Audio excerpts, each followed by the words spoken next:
Good morning. Good Um, morning. I'm Lisa Deaton. I'm the Secretary Treasurer with the Louisiana Nurses Political Action Committee. And with me this morning, we have Peter Wenstrup, who's running for the U.S. Senate. He's a U.S. Senator candidate for the November 3rd election.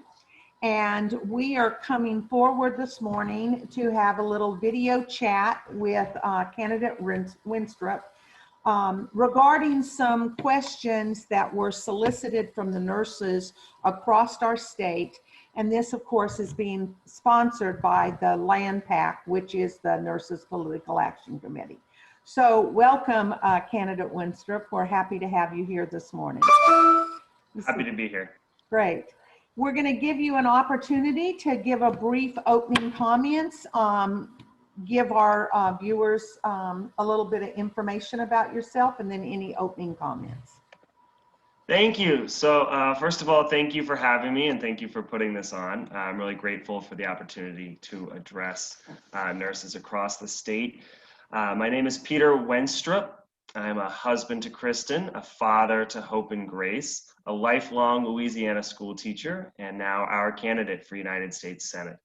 And as I mentioned, I have over a decade of experience in the classroom teaching, and I think, I'm proud of the work I've done after school tutoring, the attention I've given my students, the way I've listened to families, my experience coaching baseball and serving the community. And also, as someone who's been in the classroom the entire time, I understand the wisdom and experience and strength of the folks who actually do the work. And many nurses I talk to have similar experiences.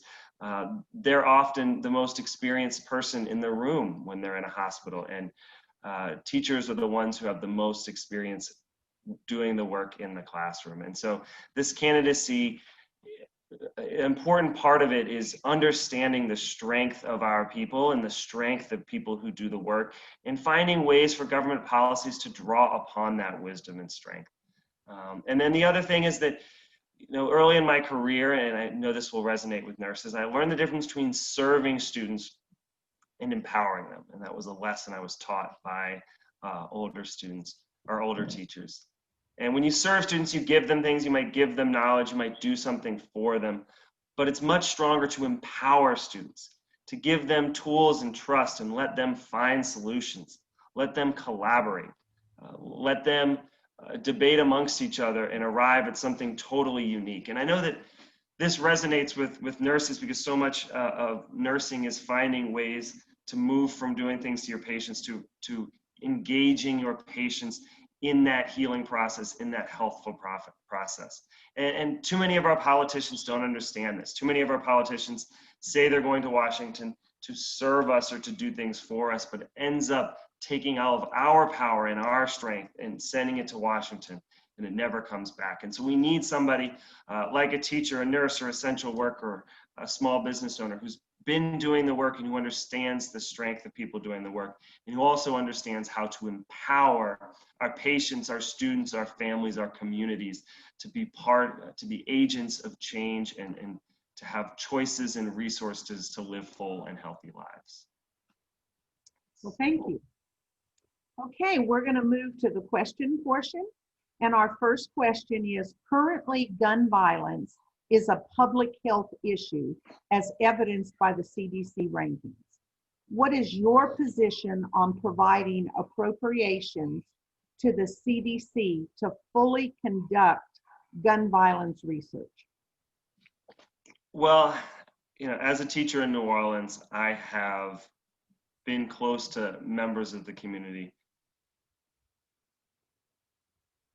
who have been victims of gun violence, and those are lives of my neighbors, young man for us, young man I've mentored or taught, and we need to do more to learn about the causes of that. And I fully support CDC funding to research gun violence as a public health crisis, and I believe that we can find solutions that draw upon our strength of the people and can protect the lives of our students and lead them to live happy and healthy and full lives. Okay. Researchers agree that there is a direct relationship between poverty and health outcomes. This has been more pronounced during the COVID-19 pandemic. What initiatives would you use to address the effects of poverty on health outcomes and disparities? Well, as almost every member of the nursing community, health outcomes start at and before birth. And so we need to make sure we reinvest in the early child support and services program that we had in Louisiana a decade ago that provided support for those early mothers. We need to increase nurse-family partnerships, which fund trained certified nurses to be meeting regularly with at-risk mothers before birth and up until age 2 to make sure that our very youngest are living and growing and developing in healthy environments. Beyond that, we need to make sure that we have a $15 minimum wage so that all of our working mothers and working fathers can work 40 hours a week and provide a good living in a healthy environment, stable housing, food on the table for young people. We need to reward the dignity of their work by making sure that it covers taking the best care of their families, which we know they want to do, and we need to empower them to do that. And finally, we need to fight for clean air and water. We know the effects on the children I teach, on my own children, Hope and Grace, of polluted air and water, and we can stand no more, and we must fight so that communities have resources to information. We must empower communities with the data about the air in their community, about the water in their schools.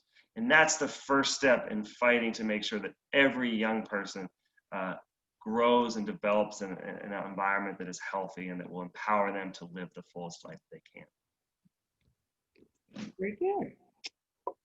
The Affordable Care Act, or ACA, has made health care available to millions, including per diem RNs. Do you support the continuation and improvement of the Affordable Care Act? If not, how will you ensure all Americans have access to health care? So this one is personal to me because my wife, who is the strength of our family, who is an incredible mother, who is also a special education teacher, she has type 1 diabetes. And we are both very concerned that if Senator Cassidy got his way and repealed the Affordable Care Act, she might lose protections for that pre-existing condition, and we don't know how or how much it would cost to make sure that we were healthy as a family.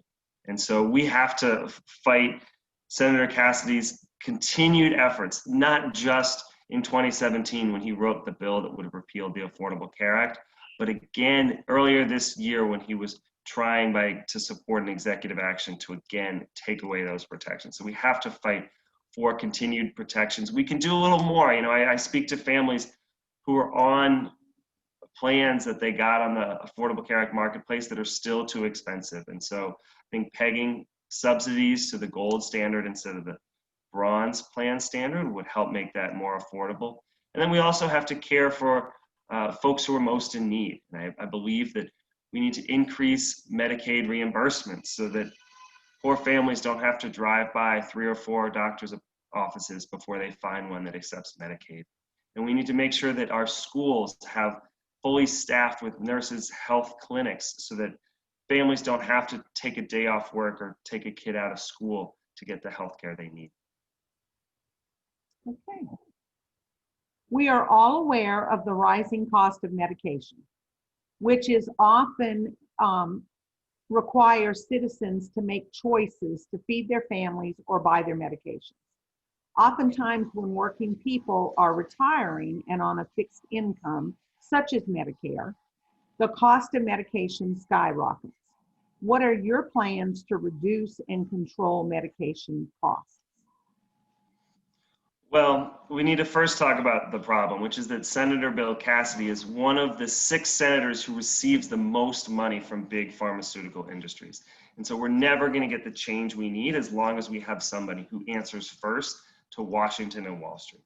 And as a teacher, I've served my community first. I've served families and listened to families first.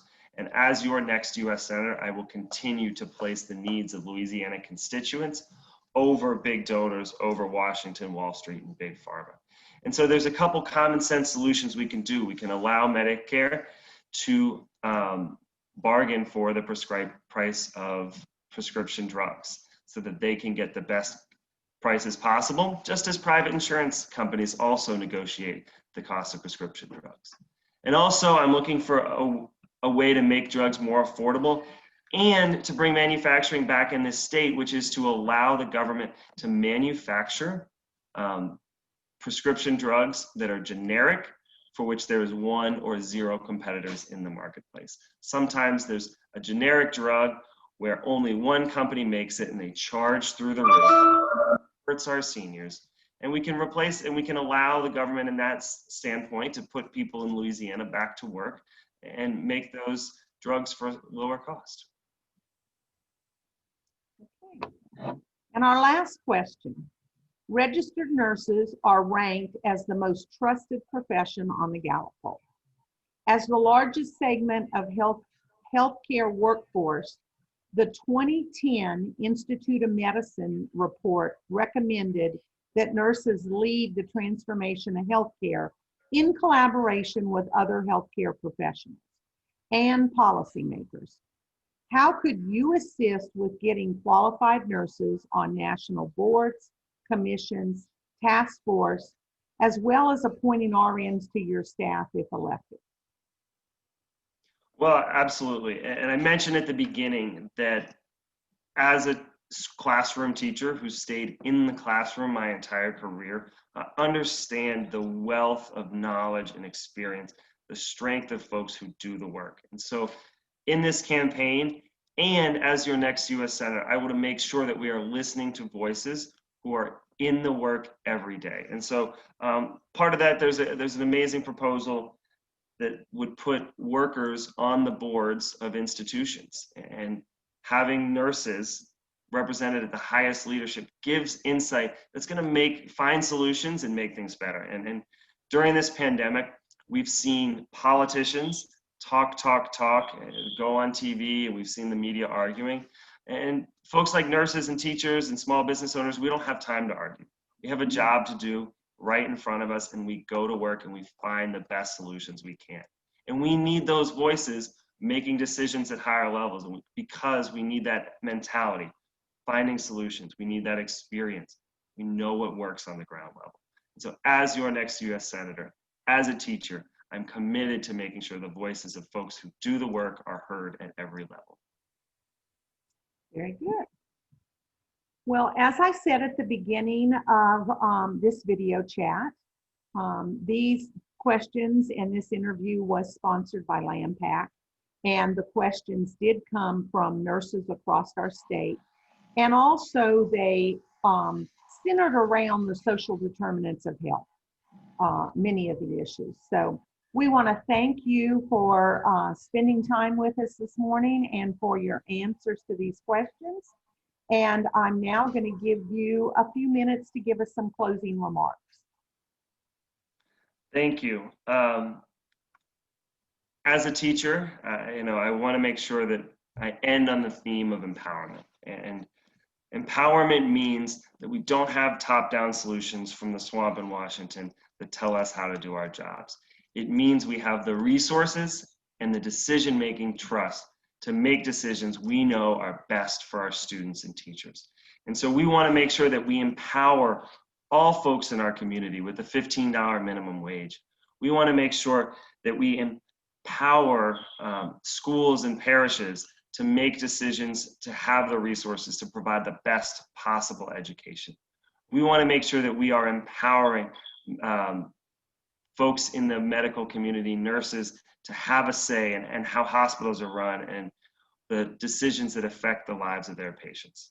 So as your next U.S. Senator, I promise to fight for all people in Louisiana and to empower the folks who are doing the work to make the changes we see.